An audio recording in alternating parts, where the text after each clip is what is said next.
So if you've been in a hobby long enough and you start to pull towards certain trends, or certain groups, and I remember it was always, hey, which one of you are the big two? Are you Marvel or DC? It was always Marvel or DC. And I am my child. I am my parents' child. Because I remember once asking them, I'm like, hey, Beatles or Stones? They looked at me and said, oh, we're Eagles. So yeah, when people ask me Marvel or DC, it's like, oh, I'm Dark Horse. Like it's my favorite publisher. So, Hellboy was the first one that got me into Dark Horse, but the Goon cemented me. So let's take a look at a property that I honestly think more people should be enjoying. So, and this would be a perfect chance for a Goon joke, but I got none. Cheesy.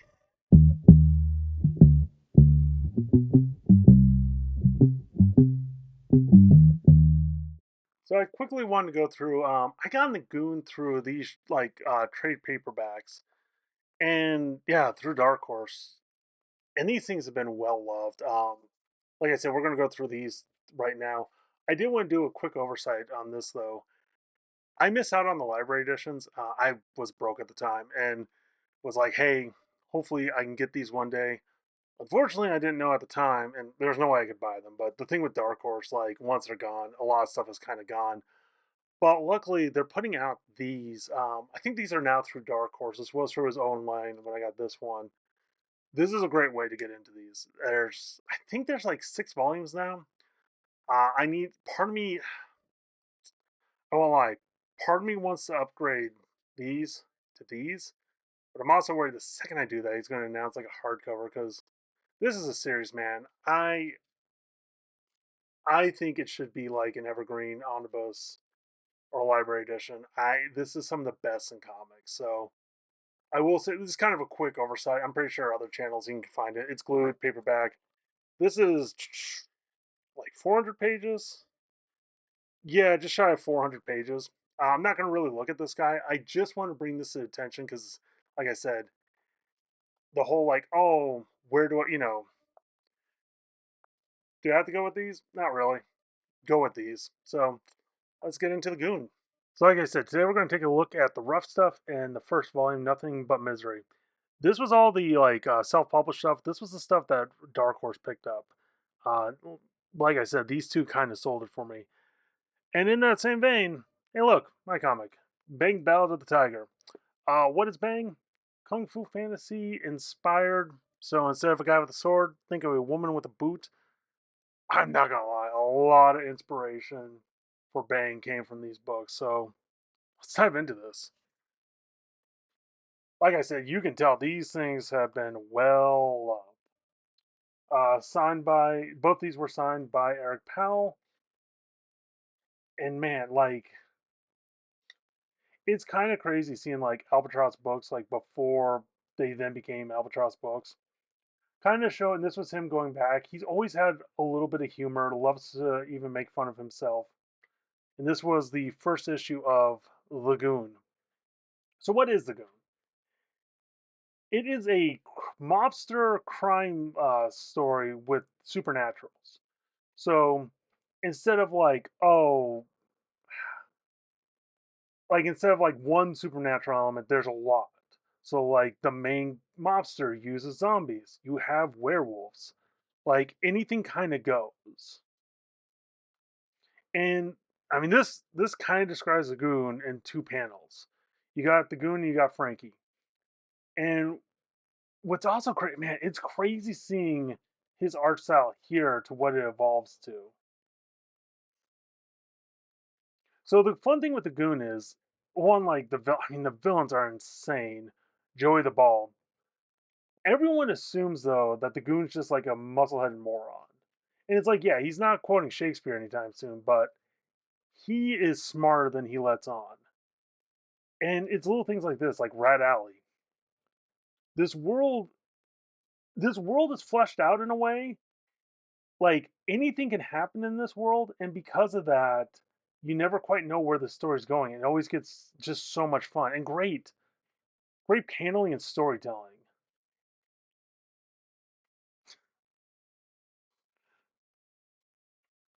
And here's kind of the crazy thing. Like you got a giant zombie ape. This this is pretty tame to where it goes. Like he takes this to such extreme like insanity. So if Hellboy was like the big brother of Dark Horse Comics, this is like the insane little brother that no one was paying attention to.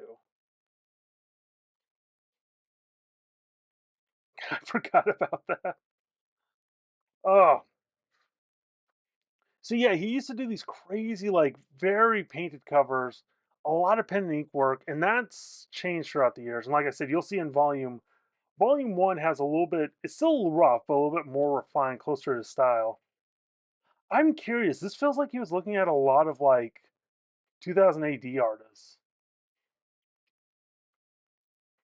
But yeah, a lot of like jokes a minute, crazy cast. You get to learn like what Eric likes and doesn't like. Like he doesn't hide it. Forgot about.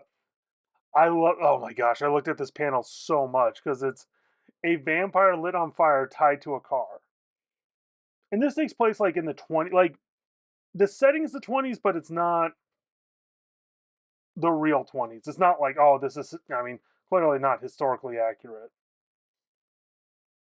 And it's kind of crazy because you have like villains who appeared in the first issue kind of come back. That's the other thing. Like his rogues gallery always kind of changes and evolves. So it's like Fishy Pete comes back. But this is the first time you get to see him, and he's some of the stuff gets like yeah, and it's like this cartoon chainsaw like that doesn't come back. So Laszlo is the head of the mob, and we get to see this great story. Like this is the how the goon became the goon. And I think this is the other thing that's great about this because it's like you got the over the top, supernatural, like goofy action, but then he hits you with emotions. Like he hits you with strong, actual good storytelling, like showing how the goon became the goon.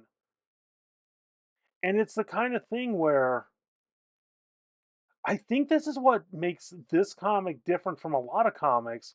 It knows, like, okay, we can't just do like vampire on top of the car, light on the car.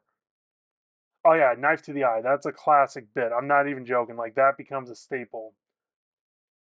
But and it's like this is the cool thing too. You get to start to see this where he starts playing a little bit more with different mediums. So the original, it was pen and ink. Then he starts like, oh yeah, let me do some pencils for the background for the flashback. And basically, his mother figure dies in front of him. He joins the mob, and like I said, these guys, the G-men say it's like, oh yeah, we know about the grave. Well, Goon got his information. That was another panel I man looked at forever. And like I said, just moments like this. Okay, everyone, let's go rescue the Goon. Goon. Well, well, it ain't Sally Forth. Boom. Okay, everyone, let's take the Goon to the second-rate doctor that don't ask questions. Yay! Like, just perfect comedian timing.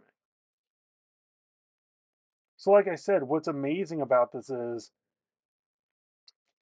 yeah, you get to learn like, hey, he took out Lazarus and then like took over his station.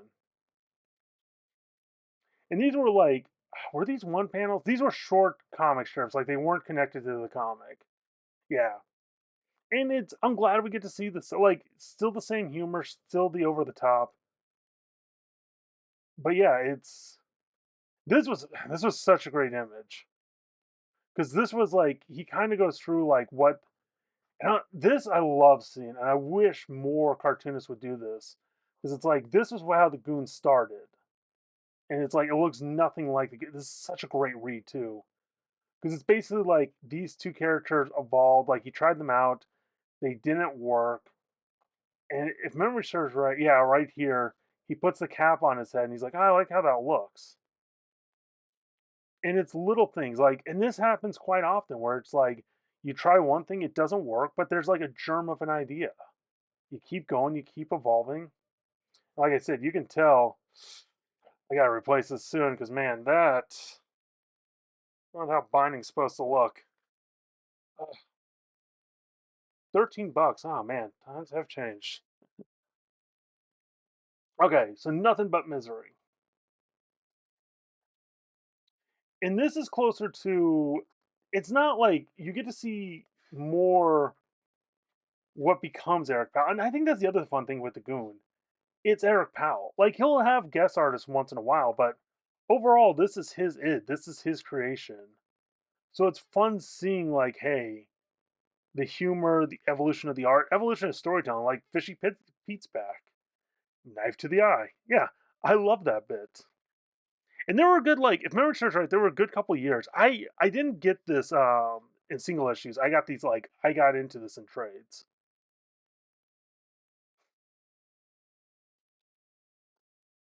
This one,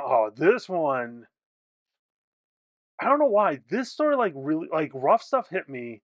Then this was the next one that really got me. It's a haunted house. And I mean, like I said, you never know what you're going to see when you turn a page. Like this is such a great double page spread and also kind of insane. Like why would you this is like a young artist kind of thing, I swear. He gets petrified cat eyes strung on cinnamon dental floss. The cinnamon dental floss is the key.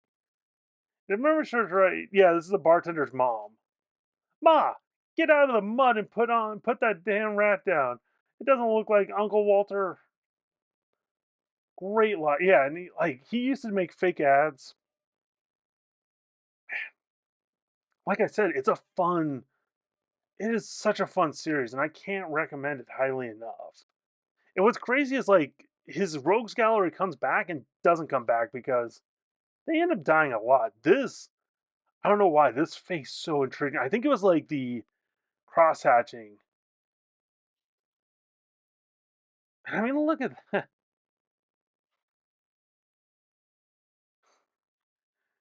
Oh, so yeah, our dear he thinks he kills his best friend. Kind of realizes like it's a ghost. Tries to punch him, doesn't work. Finds the loot, and like it's just in some ways it's hard to describe this comic because it's like you got to read it. And I love this too. That dental floss is it cinnamon flavored? Told you. Yep, and I can touch you. Like it's the most ridiculous. And here's the crazy thing. There's like I think I have like 12 trades in volume 4 of the big stuff. So it's like there's a lot of goon. And man, like I always love this what I also thought was insane like great way to show your villain and just like the places it goes to such random places. Spider these characters I oh man, these characters I loved. So he calls on like a bog, like a troll monster. But just their design and like shape and like and what's crazy is so this is the priest, like he becomes the big bad. Um where come on. Riveting, exciting stuff. I should have done this. You can kind of tell I did this on the fly. Come on. There he is. Same character. But like the character design evolves so much.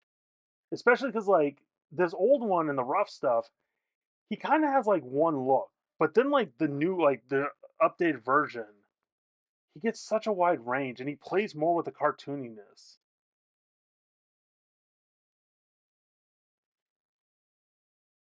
And what's crazy is this is a character the goon killed, so it's like it's kind of nuts because you don't need like every issue. Like if you pick up a goon comic, you'll have fun, but the more you read, the deeper it is. Like it is literally the best of comics. It's it's the goofiest of like the silver and bronze age, but like with the handling of serious, like it has actual stakes. Oh, oh yeah, oh, okay. I was like, yeah, So there's a bunch of zombies and they become a problem, but what? No, not you. The Buzzard. This is one of the coolest characters in entertainment. So a zombie is a dead man that eats the flesh of the living. The Buzzard is a live man who eats the flesh of the dead. Basically, he gets saying from the priest, and like I said, he starts playing around with the medium a little bit more.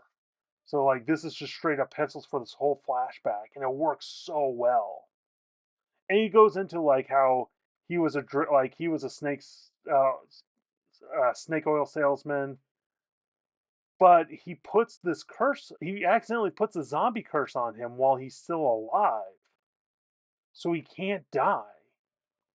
He goes, man. He goes into some crazy places. But I mean, look at this. It's like this has humor, this has heart, this has a ton of action. We have a Christmas special.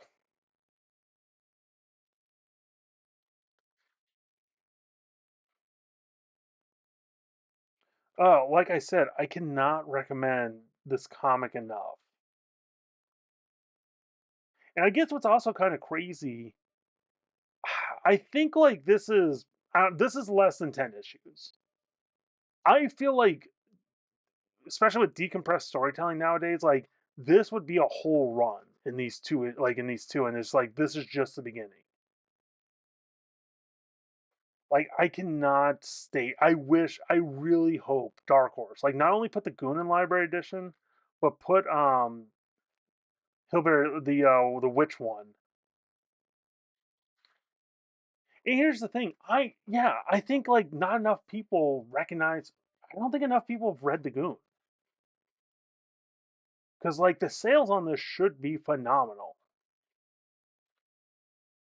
So you got a magician and like man, the character design on these two is just clever, like so good.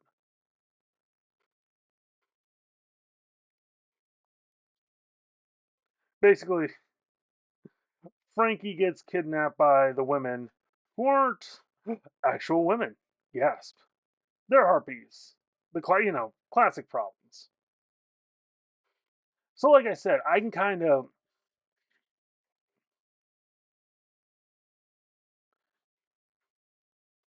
it, I feel like I'm repeating myself because it's just like, yeah, this is amazing. This is fun. I think this is also a reminder, like, I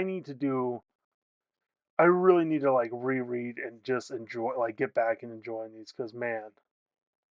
And it's also fun seeing other artists tackle these characters because, like, no one does the goon like Eric Powell. Then you got books from Dark Horse. But yeah, I can't recommend these enough. Like I said, they're in newer editions, but get the Goon. Get like try out the Goon. If you like Supernatural, if you like mobsters, if you like old school like superhero comics where it's like big characters punching, random villains. That's what you get in here. Like I said, I cannot recommend these enough, and I hope you check out the Goon. So anyway, thanks y'all. So I just graduated college. I'm like 22 or so. Just moved up to Atlanta, literally like the day of. And a friend was like, "Hey, since you're coming up to Atlanta, do you want to come to Heroes Con?" And I was really know what it was. I was like, "Sure, okay." It's like, "Yeah, we're driving up Saturday." Heroes Con's in North Carolina, Charlotte. I live in Atlanta. So he picked me up. I swear around like 2:30 or 3. It was like the middle of the night. It should have taken 4 hours. It took more like 5. I even think like 6 or 7 if memory serves right. I remember being in the back of the car like got no sleep. So I'm just kind of more sleepwalking, like just like the living dead. Like my mind. It was one of these moments where my mind is like almost rebooting. Like I'm so tired because I just moved. Just ugh. And all of a sudden I start seeing Eric Powell art, and Eric Powell's a design like you can recognize that art.